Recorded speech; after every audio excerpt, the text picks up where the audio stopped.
I got nightmares in my head, I fear thoughts build up until I can't hear. That my mind fills up into a creature, and it haunts me somewhere much deeper.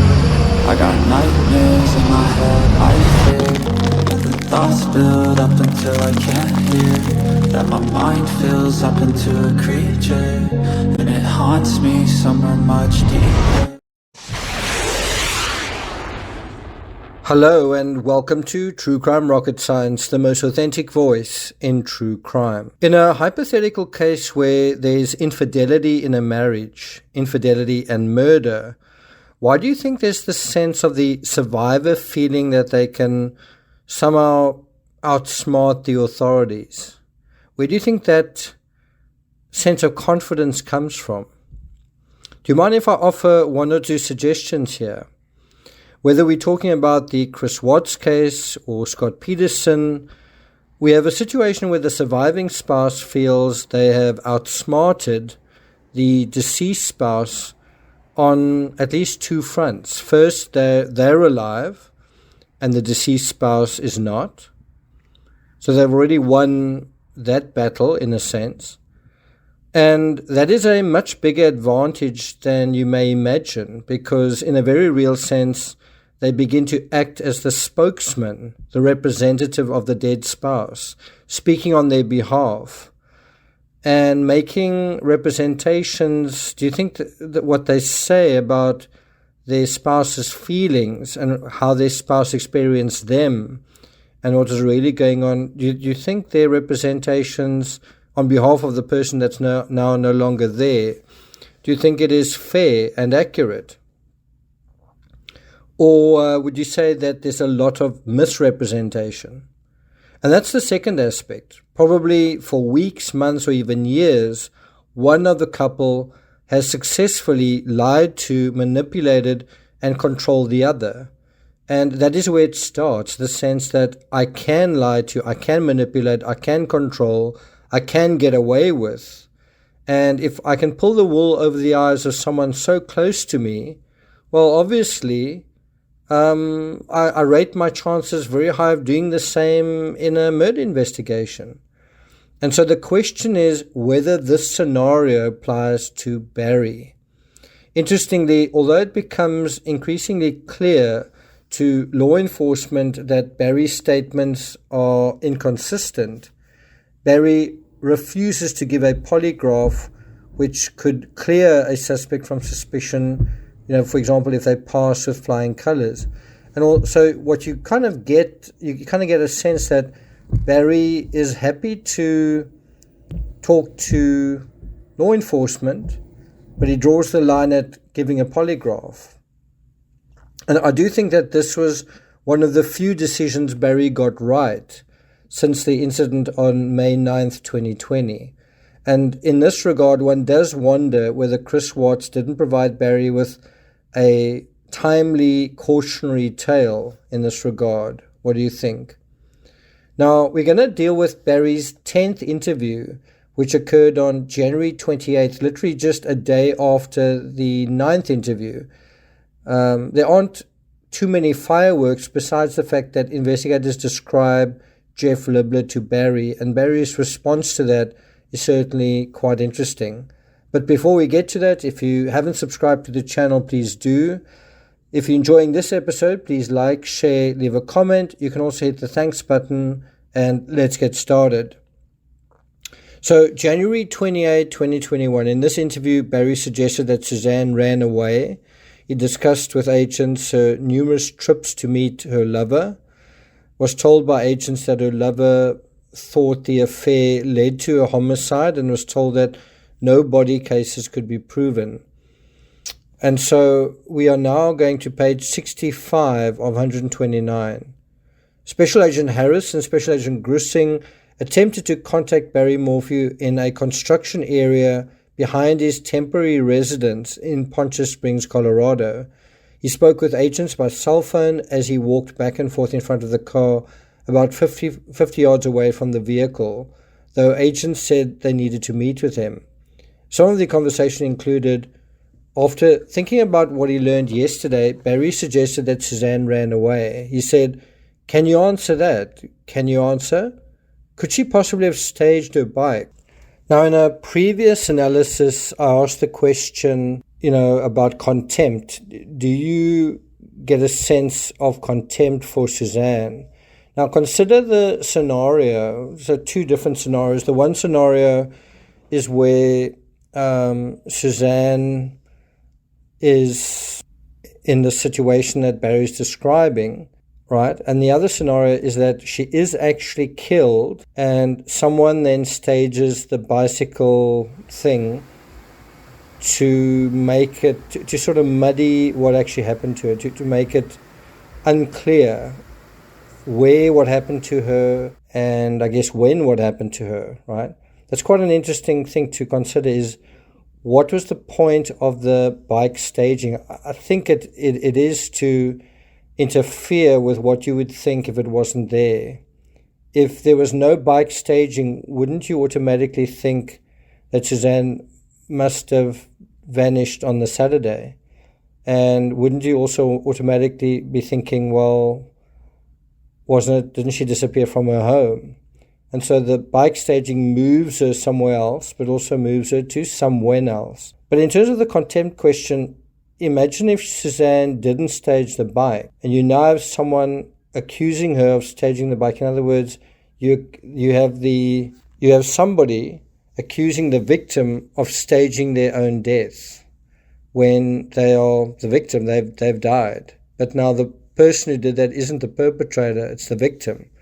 Is there a bit of contempt in that approach? Anyway, he goes on to say, could she possibly have staged her bike and got in the car with somebody? I know that they did a research on all the vehicles that were in that area. And I mean, did that clear that, possibility? Because she's not a dumb person. She's pretty stinking smart. And if she's thinking of just taking off, that's something that she would think about. I know her. Is that a possibility that she did that? Special Agent Grissing told Barry that Suzanne sent her lover photos of herself serving as a last proof of life. Now, one of the obvious areas where Barry is inconsistent is in his own theories about what happened to Suzanne. If it's not a mountain biking accident, it's a mountain lion. If it's not a mountain lion, it's drug dealers in the area. If it's not drug dealers, it's God's wrath. And suddenly, after all that, on January 28th, Barry feels hurt and insulted by the notion that she's no longer alive. And so Barry says, well, let me tell you this and see if you can shed some light on this. I told you that in the past year, not the past year, but before that happened the past year, she had taken 7 trips by herself. Are you guys aware of those? Special Agent Grissing confirmed, and Barry replied, and one of them was to Louisiana. Are you aware of that one? Special Agent Grissing confirmed, and Barry replied, and was this individual that she was having an affair with at that location with her? Special Agent Grissing asked Barry's thought and why he brought up Louisiana. Barry stated, because it would just, when it happened and she said she was going there, it didn't make any sense to me at all. She's like, I wanted to go blah, blah, blah. And she was going through cancer and I was trying to make her happy, wanted to give her whatever she wanted. But when I was questioning her, it didn't make sense to me why she would want to go there. Let's just look at number 59, footnote 59. Barry admitted to questioning Suzanne about the New Orleans trip, which was to meet Libler. Further evidence he suspected the affair. So this is kind of coming back to this idea that Barry actually suspected the affair with Libler all along. Certainly for longer than he's intimated to the cops. Barry asked, so I mean then that means you guys have evidence that she's not. Special Agent Grissing stated the FBI uses methods to determine if someone is alive or not. Barry asked, in your systems of investigations, these things or physical evidence, quite a garbled sentence. Special Agent Grissing concurred there was little physical evidence, and he told Barry that recently some no-body homicides cases have used the FBI to prove someone is not alive. Barry responded, that's very interesting. Now, obviously, this predated the discovery of Suzanne's remains. And so Barry's, I don't know if you want to call it a ploy or his strategy or this whole angle that Suzanne's still alive could sort of fly at this point in a way. But of course, it couldn't. You can't imagine him having that conversation now, right? But here's an interesting point, and it is, would Suzanne have had the psychological wherewithal to leave Barry if she wasn't seeing Jeff? And obviously I don't mean run away, I mean divorce him. I'm trying to say, would she have had the chutzpah to divorce Barry if she wasn't kind of in love with somebody else? And so, in a sense, a decision to leave Barry was Jeff's doing, or rather, Jeff may have had something to do with it. Gave her a sense of a new lease on life and what she could be missing the longer she stayed in the marriage. But I think at the end of the day, it was Suzanne's call to divorce. I don't think Jeff put any pressure on her. It was Suzanne who decided what is best for her. And I do think it was the right call, perhaps for some of the wrong reasons, but the right call. Anyway, let's go to page 66 of the affidavit. Barry asked, when you approached him, her lover, what was his demeanor? Special Agent Grussing said he was shell-shocked and very contrite. Special Agent Harris confirmed the same thing, that he was shell-shocked and contrite, adding that the man feels bad about it. Obviously, they're not giving his name. Barry asked, feels bad? He feels bad about the affair. Special Agent Grussing said he wonders if the affair caused her to disappear and caused her homicide.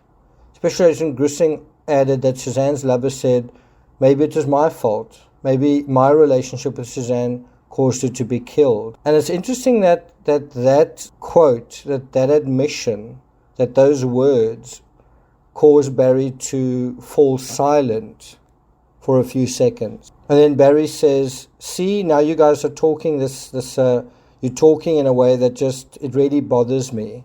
It's quite interesting that this kind of sets him off. These words, these semantics, maybe my relationship caused her to be killed, maybe it was my fault, right?